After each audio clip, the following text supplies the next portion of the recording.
Shalom, shalom, boa tarde. Hoje nós estamos no dia 23 de dezembro do ano 2021, pelo calendário gregoriano. Pelo nosso calendário judaico, hoje nós estamos no dia 19 do mês de Tevet, do ano 5782. Já transcorremos 108 dias. E estamos aí em A Tarde com a Torá. A Tarde com a Torá, sempre recheada com as gotas de sabedoria do nosso Rebbe Menachem Mendel, né? Palavras que realmente nos trazem sabedoria, discernimento, entendimento, para que possamos conhecer mais e mais de perto o nosso Deus. E a palavra que ele traz para nós hoje é esta: o seu conselho, a sua orientação. Então, a palavra de sabedoria do nosso Rebbe para conosco diz assim: não é esse o sentido da existência neste mundo? Escolher entre conectar-se ao mundo material, acreditando que a vida provém de suas inúmeras forças, ou preferir a vida verdadeira e crer que todas as suas necessidades e todas as suas preocupações provém somente do Deus único da vida. Não é este o sentido da existência do ser humano? Ou seja, o que o Rebbe está dizendo para nós aqui é exatamente o livre-arbítrio. Deus, na sua criação, ele fez tudo perfeito e nos seus mínimos detalhes. Quando ele criou o ser humano e ele soprou em suas narinas o fôlego de vida, e aquele boneco de terra passou a ser alma vivente. Então, a partir desse momento, Deus viu que de tudo que ele criou, o ser humano foi a sua obra-prima, perfeita, em todos os sentidos e níveis. Mas ainda assim, ele deu um toque a mais no ser humano. Deu a ele, de forma ímpar, com referência a toda a criação, deu ao ser humano o livre-arbítrio. E o que é o livre-arbítrio? É isso daqui que o Rebbe está dizendo. De forma simples e resumida, o que o Rebbe quer dizer aqui é o seguinte: o sentido da nossa existência e devido ao nosso livre-arbítrio é simplesmente escolher em servir ou não servir a Deus. Confiar em Deus ou não confiar em Deus. Essa história de que não acredita em Deus, isso daí é palha. Isso daí não tem fundamento. A pessoa, por mais cética que seja, por mais que ela venha dizer eu não acredito em Deus, etc e tal, não adianta. Na hora que o avião está caindo, grita meu Deus. Na hora que está de cara com a morte, grita meu Deus, e por aí afora vai. Então essa história de que não acredita em Deus é palha, certo? Está dentro do livre-arbítrio da pessoa. Mas só que a expressão correta não é essa, crer ou não crer em Deus. A expressão correta é confiar ou não confiar em Deus. Nesse aspecto, é o livre-arbítrio do ser humano. O ser humano pode escolher, eu confio em Deus ou não confio em Deus. Acabou. E arque com as consequências. Por quê? Porque toda decisão que tomamos existe uma consequência lógica, óbvia. Se eu tomo um copo d'água realmente de águas límpidas, potável, né? Você vai, de fato, tomar uma boa água, vai matar a sua sede e etc e tal. Agora, se a pessoa escolhe tomar um copo de veneno, ele vai também tomar e vai arcar com as suas consequências. Então a pessoa escolhe, é o livre-arbítrio. E é por isso que o Rebbe fala nesses termos. Ou a pessoa confia ou escolhe pelo seu livre-arbítrio em confiar e conectar-se com esse mundo material, secular, mundano e profano, e ele achar que tudo está correlacionado à sua vida, à sua existência, ao seu futuro e à sua eternidade. Ou ele realmente escolhe, prefere realmente conectar a sua vida as suas necessidades e tudo que está ligado a ele, que de fato provém somente do único Deus da vida, o único Criador, o único soberano, o único Salvador. Então, portanto, a palavra do nosso Rebbe para hoje é livre-arbítrio. Você escolhe, confia ou não confia em Deus. Você serve ou não serve a Deus. E, obviamente, a maneira de você servir a Deus e aperfeiçoar é começar realmente, primeiramente, crendo, confiando que Ele é o Deus único, o único Criador, Ele é o único provedor da vida, é o único Salvador. Não crer é o contrário disso. Bem como também, uma das formas de poder aperfeiçoar isto é estudar a sua palavra, estudar os 5 primeiros livros da Bíblia, que é a Torá, e obviamente com uma orientação rabínica esse conhecimento se torna melhor e vai sendo aperfeiçoado no seu dia a dia. Não servir a Deus é o contrário disso, pronto. É simples assim, né? Então, por isso, realmente, que você possa saber, escolher, decidir. Por quê? Porque o próprio Deus diz assim: coloco diante de vós a vida, servir a Deus voluntariamente, com alegria, com amor, com dedicação, e põe diante de vós a morte. Ao contrário disso, não confie em Deus e etc e tal. E ele ainda, como um pai das misericórdias, ele ainda aconselha, né? Escolha, pois, a vida para que viva bem tu e a tua família. Então, se você ama a si mesmo, se você ama a sua família, obviamente, você vai fazer a escolha certa. Baruch Hashem, vamos em frente. Queremos deixar aqui o nosso Shalom especial de hoje, nesse 5º dia da semana, o 5º dia do Shabat, né, para a Daliliana Eumano de Frutal, lá em Minas Gerais, para sua filha Cleiva Elmano da Silva e o seu noivo Erivelton.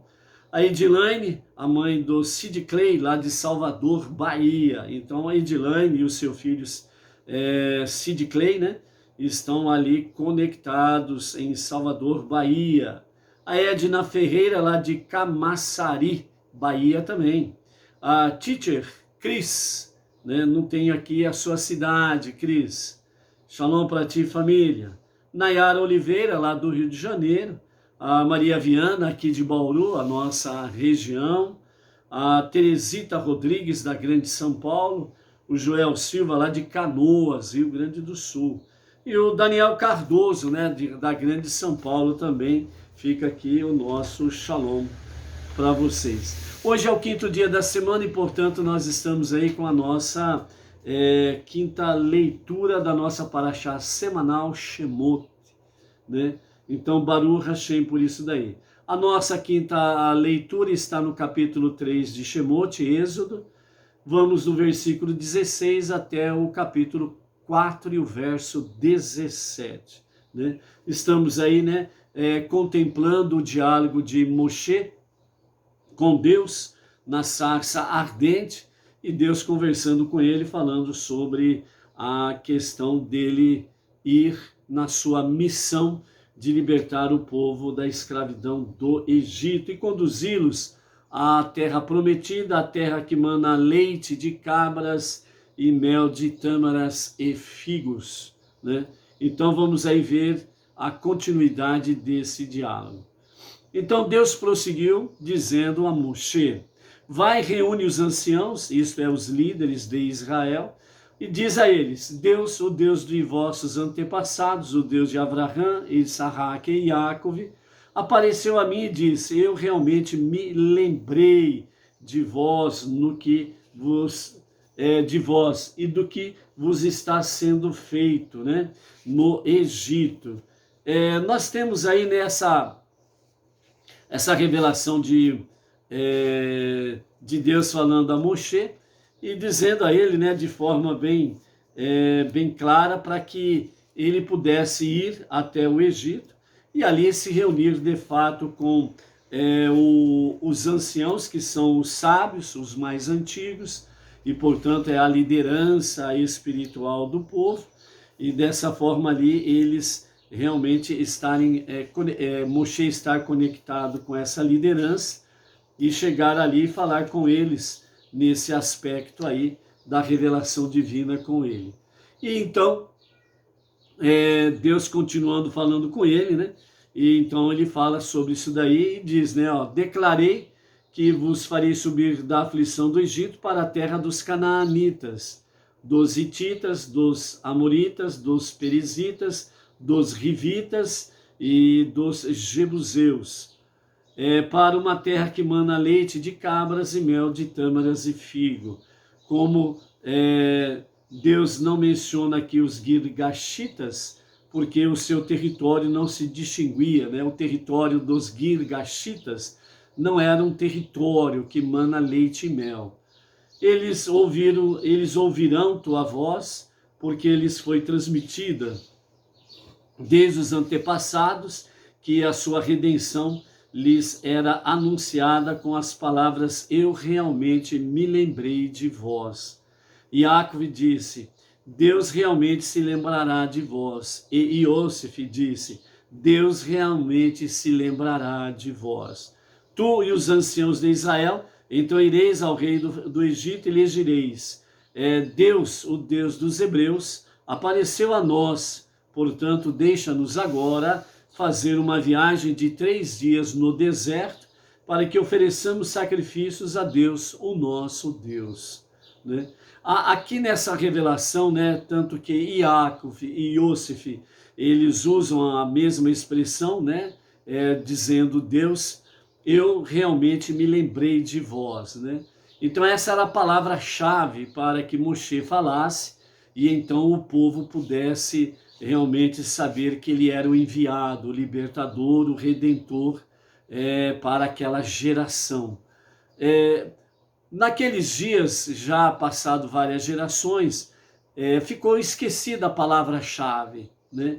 Eu realmente me lembrei de vós, né? Deus realmente se lembrará de vós.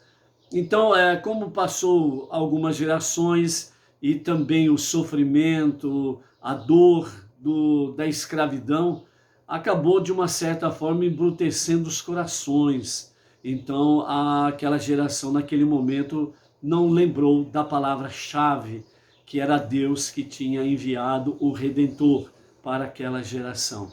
Mas, todavia, naqueles dias ainda estava vivo da geração antiga, estava viva ainda a filha de Asher, Serach, a filha de Asher, aquela que antes que o seu pai e os seus tios chegassem para dar a notícia a Iacove, o avô de Serach, que Iosif estava vivo, ela pegou a sua harpa e começou a cantar para o seu avô, né, dizendo, através do cântico de uma melodia, uma melodia de ternura, para aquecer e alegrar o coração do avô. E então ela cantava que o meu tio Iosif está vivo, ele está no Egito, ele é governador do Egito. E ela repetia isso várias vezes. Isso trouxe alegria no coração, na alma, no espírito de Iacove, e ele abençoou Serach, né, com uma vida longa. Então aquela geração, né, do seu pai, dos seus tios, passou. E nesses dias em que Moshe chega ao Egito, Serach ainda estava viva. Então nós vamos ver isso daí, quando ele chega lá e ele fala realmente estas palavras, né? Deus realmente se lembrará de vós, recordando o que Iacove e Iosif disseram. Aquela geração fica a boca aberta, não entende o que ele está dizendo, e então é nesse momento que Serach, ela se manifesta no meio do povo, porque ela era muito respeitada, era a cidadã mais antiga de todos ali, e então eles escutam o que ela fala, que era a palavra-chave, que era o enigma, que era a revelação divina desta palavra, que realmente seria o sinal de que quem dissesse isso era o enviado da parte de Deus para a redenção daquela geração. né? Então, nós vamos ver isso melhor ainda mais um pouco à frente, ok? Só dando uma palha adiantada sobre essa questão aqui. Então, o verso 19, né, do capítulo 3 diz, né? Contudo, sei que o rei do Egito não vos deixará ir até que eu exerça minha mão forte e faça milagres. Assim, estenderei minha mão e ferirei o Egito, e com todos os meus atos maravilhosos que realizarei no meio dele, e então vos mandará embora. Não é pelo seu próprio poder que ele se negará a permitir que partais, pois logo que eu fizer os milagres que pretendo, ele forçosamente vos deixará ir.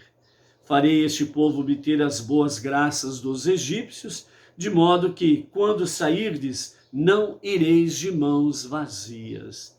Toda mulher pedirá objetos de prata e ouro, e o mais importante para o trajeto, tanto por protegerem contra os elementos atmosféricos, como porque se desgastam rapidamente durante a viagem. Vestimentas a sua vizinha e a mulher em cuja casa ela estiver alojada. Vós os colocareis sobre vossos filhos e sobre vossas filhas, e assim esvaziareis o Egito. Dessa maneira eu cumprirei minha promessa a Abraão. Depois disso, desse período de escravidão, eles sairão com grande riqueza. Moisés respondeu dizendo: mas eles não acreditarão em mim, nem ouvirão a minha voz, pois dirão: Deus não apareceu a ti.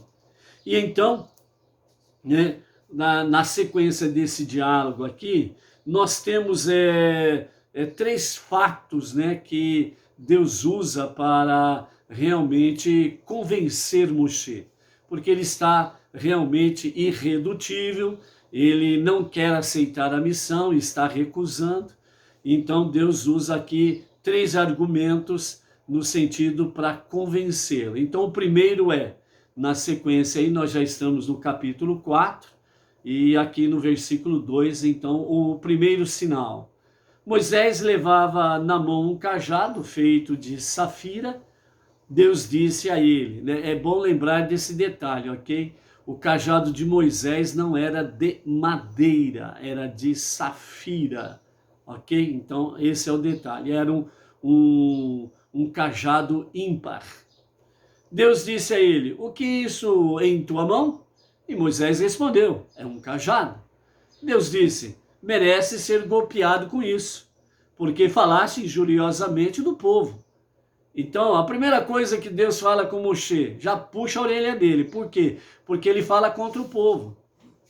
Ele levanta um falso testemunho, Lashon Hará, a maledicência, a fofoca. Ele disse para Deus já no capítulo 1, aqui, no capítulo 4, no verso 1, Moshe responde a Deus dizendo: eles não acreditarão em mim, nem ouvirão minha voz, eles me dirão: Deus não apareceu a ti. Como que ele pode falar um negócio desse se ele ainda não viveu a situação, se realmente eles agiriam assim? Então Deus considerou isso realmente um Lashon Hará. Então dessa forma o pecado é grave, muito grave. Então Deus diz a ele: o que tem nas mãos? Um cajado de safira. Imagine, realmente é um mineral precioso, né? Uma pedra preciosa. E Deus diz para ele, segundo os comentários de Irache aqui, segundo o Talmud: você merece ser golpeado por esse cajado. Por quê? Porque falaste mal, injuriosamente, contra o teu povo, contra os teus irmãos. Agora observa o que farei com o cajado. Joga-o no chão. Moisés jogou ao chão e ele se transformou em serpente. E Moisés fugiu dela. Deus transformou o cajado em serpente a fim de mostrar a Moisés que ele difamara o povo judeu, assim como a serpente primordial falara mal de Deus, chamando-o de ciumento. Preste atenção, como de fato aqui, né, tudo tem uma correlação. Então, você não pode jogar palavras ao ar achando que não tem efeito nenhum. que não existe conexão nenhuma, nem com o passado, nem com o presente, nem com o futuro. Palavras ao vento não significam que não tem sentido, não tem valor, sejam elas negativas ou positivas. Não existe palavras ditas que não têm o seu valor, ou para o bem ou para o mal. Mas lembrando sempre, segundo aqui, essa própria passagem, que nós não podemos esquecer jamais, toda palavra que falamos, primeiro efeito é em nós mesmos. É em nós mesmos. Quem diz o efeito da sua palavra é primeiramente em você mesmo. Na sequência, a sua família, ou seja, na sequência, o efeito das palavras ditas, ela vai alcançar primeiramente, além de você, na sequência, vai alcançar aquelas pessoas que você mais ama. Nunca esqueça disso, para que você possa ter Shemirat Halashon, guardar a língua, a arte do silêncio, para poder exercer com autoridade positiva o poder da fala. Então, Deus disse a Moshe, como a serpente primordial, a serpente lá do paraíso, também falou mal de Deus. Assim você falou mal do povo, os teus irmãos. Você agiu à semelhança da serpente. Por isso que se fala língua venenosa. Você não pode ter língua venenosa. Cuidado com Lashon Hará. Na sequência, versículo 4. Disse Deus a Moshe, estende a mão e agarra a sua cauda. Quando ele estendeu a mão e pegou na serpente, ela se transformou em cajado em sua mão novamente, né? Interessante que aqui fala, né, Deus dizendo a Moshe, pegue pela cauda a serpente. A cauda significa um estado lastimado, né? A cauda, né, por trás, pelo rabo da cobra, né? Então, é um estado lastimado, é uma pobreza espiritual muito grande, né? Então, é um estado muito negativo, né? E dentro dessa forma, o cajado volta à sua normalidade, e então o cajado ele volta a ser um cajado poderoso, que vai mais à frente derrotar o faraó do Egito. Verso 5, Deus disse, isso é para que acreditem que Deus, o Deus de teus antepassados, o Deus de Abraão, o Deus de Isaac, o Deus de Jacob, apareceu a ti. Deus deu a Moshe mais um sinal. Agora vamos para o segundo sinal. O primeiro foi o cajado, agora o segundo. Por favor, põe tua mão em teu peito. Então ele pôs a mão no peito, ou seja, enfiou a mão por baixo da sua roupa e encostou no seu peito. Quando ele atirou, sua mão foi acometida pela tsaraat, doença que afeta pessoas culpadas de difamação, o Lashon Hará. E ficou branca como a neve, o que é característico dessa enfermidade. Essa enfermidade ela não existe mais no tempo presente, principalmente depois que o segundo templo foi destruído. Essa doença ela se assemelha à sarna, mas também não é sarna. E uma tradução infeliz, né, chamando de lepra, também não é lepra, é uma tradução infeliz. É uma doença chamada tsaraat. Este é o nome da doença. A semelhança da sarna, ela acomete a pele da pessoa e dependendo do grau da culpa, essa mancha na pele, ela aumenta e ela vai cavando a carne, a pele, etc. e tal. Não é lepra e não é sarna, é tsaraat. Essa doença não existe. Não existe mais. Após a destruição do segundo templo, no ano 69 da nossa era comum pelos romanos, certo? Então essa enfermidade, ela era uma enfermidade espiritual manifestada na carne da pessoa, no corpo da pessoa. E dependendo do grau, ela também se manifestava na casa, nos pertences, na roupa, tudo aquilo que pertencia à pessoa. Por quê? Porque Lashon Hará, maledicência, fofoca, palavras negativas, que elas são alimentadas pelos ciúmes, pela inveja, pela raiva, pelo ódio. Então, é um grande mal de ordem espiritual e nesse aspecto aí ela se manifesta dessa forma. Então, Tsaraat é uma doença espiritual que se reflete na pele da pessoa, na carne da pessoa, nos pertences dela, na casa, nas roupas, nos objetos, etc. e tal. Então, essa doença não existe mais. Então, não é nem lepra e nem sarna. É com aparência mais de sarna do que outra coisa, certo? Então, Lashon Hará, né, praticar a língua maldita com fofoca, maledicência e etc., ela é um crime muito grave diante de Deus. É um crime muito grave diante de Deus, certo? Hoje não tem Tsaraat, mas existem consequências adversas do Lashon Hará na vida das pessoas. Primeiro, ele se torna uma pessoa frustrada, uma pessoa negativa, uma pessoa derrotada, uma pessoa negacionista. Isso atinge ele e a família vira um inferno e por aí afora vai. Os contatos que ele tem com as pessoas sempre são negativas. Ele acaba, de uma certa forma, sendo uma pessoa isolada, triste, frustrada e por aí afora vai. Então, existem outros tipos de consequências.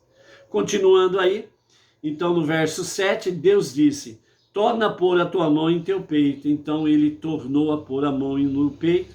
Quando a tirou de seu peito, ele já readquirira a aparência de sua pele. Diferentemente da primeira vez, quando a mão só ficou enferma, depois que ele a tirou do peito. Deus aí mostrou a Moshe que sua bondade é mais rápida que o seu castigo e que a redenção do Egito ocorreria mais velozmente do que a escravidão.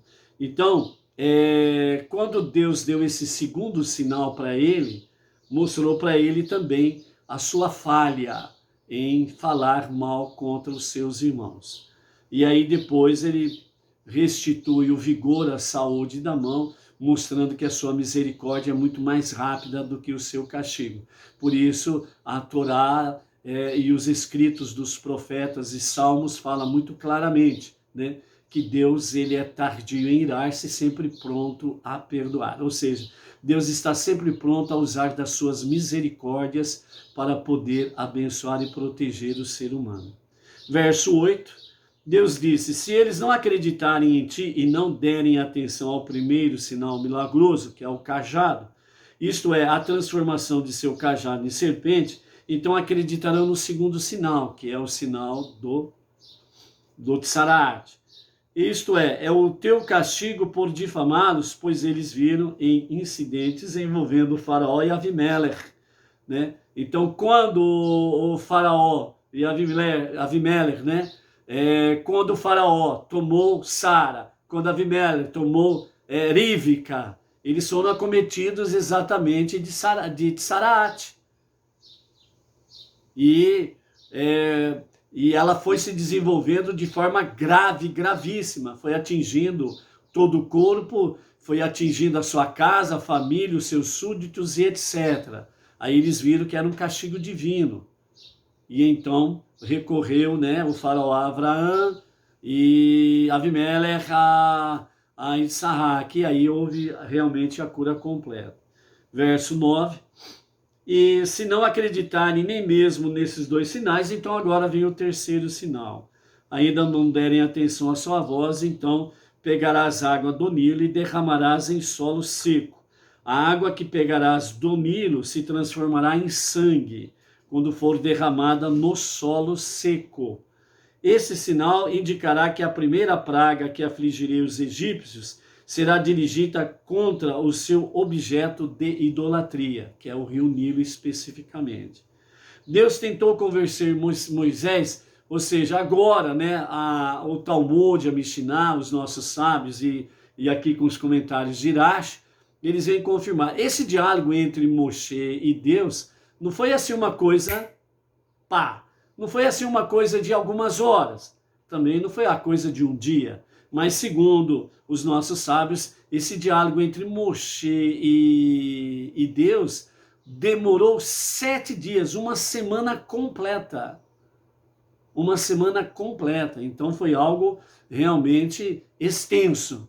Imagine o grau da conversação de Moshe e Deus, Deus e Moshe. São 7 dias. Então, 7 dias é o número da inteireza, o número 7. Então não é assim como, por exemplo, se faz aí muito nos meios religiosos, né? Levanta a mão, ó, eu quero ser líder, ó, eu quero ser líder, ó, eu quero estar aí por cabeça do povo. Então, não é festa, não é mercado de peixe. Moshe levou uma semana nesse seu diálogo com Deus. No 7, o número da inteireza, o número daquilo que é completo.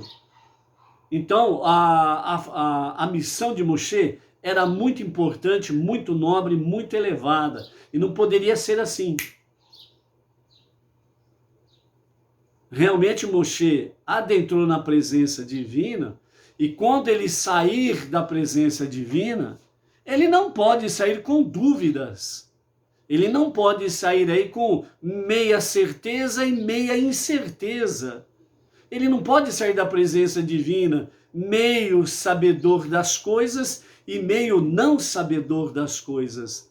Ele precisava ter realmente a inteireza de todo o quadro, de toda a missão, para poder seguir em frente. Por isso que aqui, no nível mais elevado, nós precisamos compreender que a Moshe, ao resistir, ao dizer não, e mais aqui nos próximos versos nós vamos ver que Deus se ira contra Moshe, não significa que Moshe estava pecando contra Deus ou sendo rebelde com Deus.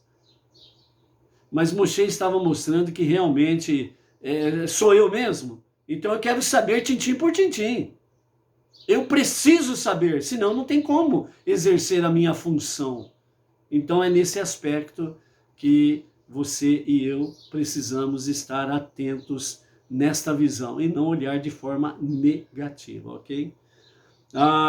Verso 9, nós vimos aí então a questão do Nilo, da água, o terceiro sinal, né? O verso 10 nós estamos vendo aí, Moisés disse a Deus, rogo-te, ó Deus, não sou homem de palavras, não de ontem, nem de anteontem, nem desde que falasse a teu servo pela primeira vez há uma semana. Aqui no verso 10 nós já temos, né, realmente aí, pela primeira vez, que está exatamente falando aí sobre uma semana desse diálogo todo. Pois gaguejo e não sou ágil com a língua. Então aqui, né, uma ala dos sábios diz que Moshe era gago, outra ala diz que ele era fanho, né, justamente por causa daquela experiência da coroa, né? Então aquela experiência da coroa que Moshe, né, com torno de 3 anos de idade, por aí mais ou menos, ele no colo do faraó, ele tira, quando o súdito vem trazendo, né, a bandeja com a coroa para que o rei colocasse a coroa, antes do faraó pegar a coroa, Moshe pegou a coroa e colocou na sua cabeça. Aí então os conselheiros do rei, os astrólogos, os bruxos e companhia limitada, falaram para o faraó que isso era um péssimo sinal, era um mau sinal. Que aquela criança que eles sabiam que não era filho legítimo de Batiá, né, ou Bitiá, a filha do faraó, sabiam eles que ele era um hebreu. Então falaram, isso é um mau sinal. Pode ser que esse daí seja o redentor dos israelitas que fugiu da morte do Nilo. Tem que matar. E aí então, né, segundo os nossos sábios, né, fala que um dos conselheiros que chegou ao faraó e aconselhou a fazer o teste, né, que era um profeta, e ali apresentou como um conselheiro do rei e falou, ó, coloque ouro de um lado e brasas vivas do outro lado. A criança, ela se vai pelo brilho, por isso que pegou a coroa, né? Se por acaso nesse teste ele pegar o ouro, realmente ele está interessado na coroa do rei. Mas se ele pegar a brasa, ele vai mostrar que é uma coisa de criança, foi uma brincadeira. E então, de fato, fazem esse teste. E naquele momento que Moshe estava se dirigindo ao ouro, então vem o anjo Gabriel e empurra ele para pegar a brasa. E é nesse momento que ele pega uma brasa, por estar quente, ele leva a boca, e aí ele queima, né, a língua. Então, por isso que uma ala diz que ele ficou gago e outra ala diz que ele ficou fanho. Na realidade, ele tinha dificuldade para se expressar devido a essa situação, né? Então, por isso que aqui ele fala que ele é gago, né? Ou fanho. Verso 11 do capítulo 4 continua. Deus disse-lhe, quem dá boca ao homem? Como eu te dei quando te habilitei a defender-te em teu julgamento pela morte do egípcio? Aqui Deus está recordando, Moshe, que ele já tinha esse defeito na fala, quando ele foi dedurado, né, por Datã e Avirã, que ele tinha matado o egípcio. E no julgamento, né, do faraó, que era para condená-lo à morte, ele mesmo faz a sua autodefesa, num alto e bom som. Então aqui Deus está dizendo, quem dá boca ao homem, né?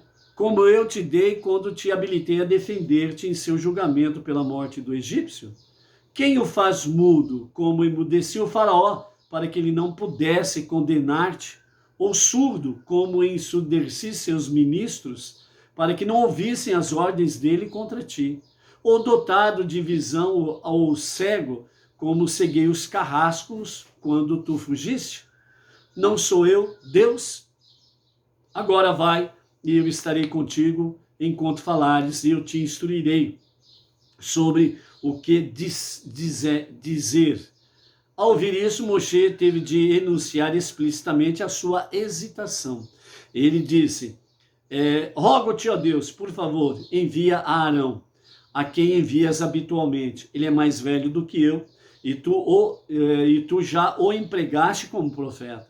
Além disso, uma vez que não estou destinado a fazê-los entrar na terra de Israel, e portanto não serei seu redentor final. Qual é o propósito de enviar-me? Naquele momento, Moshe teve a visão profética que ele não entraria com o povo na terra prometida. Por isso que Rashi traz esse comentário aqui. Deus demonstrou indignação a Moshe e disse, não é teu irmão Arão aquele que eu pretendia tornar o levita, fazendo de ti o sacerdote? Por causa de tua obstinação, em não assumir a liderança, farei de Arão o sacerdote e de ti o levita. De todo modo, eu sei que ele certamente é capaz de falar. Conforme mencionaste, ele profetizou ao povo quando tu estavas em Midian. Quanto à tua preocupação com o fato de assumir uma posição que te torne maior do que ele, na verdade, ele sairá ao teu encontro quando chegares no Egito, e ao ver-te, não ficará aborrecido por eu ter escolhido a ti e não a ele para ser o Redentor. Ao contrário, o seu coração se alegrará com isso. Tu lhe falarás e porás as palavras em sua boca. Então estarei com a tua boca e com a sua boca, e vos instruirei sobre o que fazer. Ou seja, Deus estaria tanto com Arão como com Moshe. Ele falará ao povo por ti, assim ele servirá com tua boca, que segundo afirmas com insistência, não é capaz de falar claramente, e tu serás seu mentor. Não terás de falar diretamente ao povo de forma alguma, e em tua mão levarás este cajado, com o qual farás os sinais milagrosos ali na terra do Egito, né? Então aqui nós encerramos a nossa quinta aliá. O nosso Rebbe Menachem Mendel, né, ele nos fala sobre, nessa nossa quinta leitura, ele nos fala sobre a promessa da redenção, que é tudo isso que está acontecendo nessa leitura de hoje. E então, o nosso Rebbe Menachem Mendel, o líder da nossa geração, Deus falou para Moshe dizer ao povo: lembrei-me de vocês e do que tem sido feito a vocês no Egito.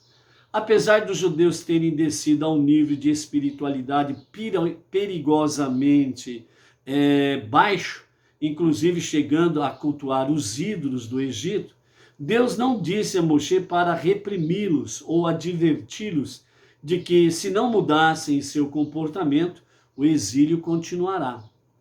Muito pelo contrário, ele o instruiu a lembrá-los dos méritos de seus antepassados e anunciar que, graças a esses méritos e ao mérito de seu sofrimento, eles seriam redimidos em breve. Então aqui, o nosso Rebbe Menachem Mendel, ele está mostrando, trazendo a nossa reflexão, claramente, Deus primeiramente, ele não vem para reprimir, ele não vem para nos dar uma boa chicotada.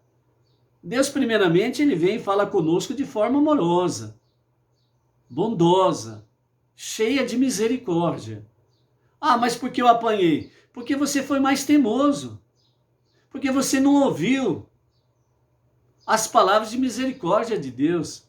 Você não se atentou aos sinais de bondade que Deus demonstrou para contigo, mesmo você estando na escuridão, ou em desobediência, ou em rebeldia.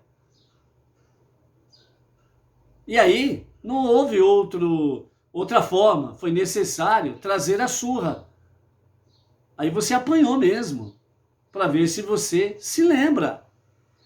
Então aqui, o nosso Rebbe mostra claramente que as misericórdias do Eterno são eternas e elas agem em primeiro lugar. Mas se o filho continua rebelde e desobediente, aí é necessário um esfregão mais forte, um puxãozinho de orelha mais forte. Não se atentou aos sinais, não ouviu a voz de misericórdia, de bondade. Então não é que Deus falhou na sua misericórdia, é nós que falhamos em ver os sinais e ouvir a sua voz. É nós que falhamos. E aí quando nós não conseguimos discernir, não nos atentamos para isso, então Deus não vê outro remédio, a não ser dar uma reprimenda mais forte. Aí vem a varada ainda é mais leve. Ela é mais suave ainda. A varada, quem já na sua infância levou uma varada da mãe, sabe como que arde a varada. E quando você levou a varada da mãe, foi na primeira? Não. A mamãe falou: não faça isso, não faça aquilo, cuidado, não é para fazer isso. Foram os sinais que vieram até você para poder alertá-lo para não fazer tal coisa. Mas eu não demos ouvidos àquilo que a mamãe falou, então qual foi o remédio que a mamãe achou? Uma vara. Na hora que ela passou a mão na vara e veio, na hora que ela deu a primeira lambada, aquilo doeu tanto, aquilo ardeu tanto. Qual que foi a nossa resposta para a mamãe? Não, mãe, não vou fazer mais isso, mãe, não vou fazer mais isso. Nós aprendemos a lição. Por quê? Porque a varada doeu. Mas aí repete. Aí a vara já não funcionou. Então ela passa a mão lá, por exemplo, na cinta, que já vai doer mais, provavelmente, Aí Deus usa o quê? O cajado. Que a pancada é mais forte. Para que nós possamos aprender. Então é isso daqui que o nosso Rebbe Menachem Mendel está nos alertando com essa realidade aqui. Então somente muito tempo depois, quando ele tinha uma alternativa para eles, um mandamento para que eles cumprissem, é que Moisés disse aos judeus para parar de adorar os ídolos. Ou seja, depois que eles tomaram consciência da realidade dos fatos, depois que eles recordaram os ensinamentos, foi aí então que ele veio e disse, parem de adorar ídolos, senão a coisa vai ficar muito pior do que vocês imaginam. Por que veio essa reprimenda depois e não em primeiro lugar? Porque eles estavam preparados para ouvir de bom grado a exortação, a reprimenda, e não se rebelarem. Então é a mesma coisa. Não adianta nada você sair por aí brigando com tudo e com todos, sem que as pessoas tenham conhecimento da unidade e da unicidade de Deus. Sem que as pessoas venham entender que Deus não nasceu e nem morreu. Portanto, o nascimento de Deus é mais uma ficção, é mais uma invenção humana. Deus não nasceu e nem morreu. Por isso que ele não pode ser chamado nem de menino Deus, nem homem e nem filho do homem, porque Deus é En Sof, ele é o infinito. E as pessoas precisam ser levadas a elas esse conhecimento. Se elas derem ouvidos, então, e procurarem diretamente a Deus sem pagar pedágio, então elas vão compreender que realmente receberam ensinamentos enganosos e vão partir para o conhecimento verdadeiro. E aí vão ver que realmente quem é Deus, né? Que não é homem nem filho do homem, então ele não tem esses títulos, né? O Deus verdadeiro, e muito menos que ele nem nasceu e nem morreu, e nem nasceu, nem morreu e nem ressuscitou. Então, automaticamente, ele é En Sof, o infinito. É isso que precisa ser levado às pessoas. Quando o povo israelita voltou à consciência da realidade espiritual deles, aí sim que veio a reprimenda em último lugar. Parem de adorar ídolos para que o exílio não se estique mais tempo. Então, do mesmo modo, a maneira mais efetiva para atingir e aproximar os corações de nossos companheiros judeus de Deus é mostrar-lhes a beleza de sua herança e estimá-los com a promessa da redenção. Então a nossa mensagem para você, a nossa mensagem para as pessoas, elas precisam estar regadas de misericórdia e bondade de Deus. O conhecimento da unidade e da unicidade de Deus, que ele é um e único, indivisível e incorpóreo, que ele não é homem nem filho do homem, que ele não nasceu, não morreu e muito menos nem ressuscitou. Ele é o que ele é En Sof, o infinito, o único Deus, o único Criador, o único Redentor e Salvador. Não existe outro Salvador, outro Redentor além dele. E dessa forma, então, é mostrar esta beleza da herança, né, que temos pela frente, a redenção final com o Mashiach, quando o verdadeiro Mashiach se revelar para a redenção final, que nos conduzirá na presença divina para o Olam Rabá, o mundo vindouro, a vida eterna. Então essa é a palavra para encerrarmos a nossa aliá com o nosso Rebbe Menachem Mendel. Por isso, seja sábio, seja forte, seja luz, busque conhecimento, sabedoria, para que você não seja enganado. As festas podem ser lindas e maravilhosas, mas procure ver o seu sentido, no que elas levam. E à medida que essas grandes festas levam às suas libertinagens, elas não vêm de Deus. Porque as verdadeiras festividades de Deus, que são bíblicas e estão na Torá, elas nos levam ao amor e ao temor a Deus. Por isso, seja luz, os dias são para sermos luz. Até amanhã. Shalom, shalom.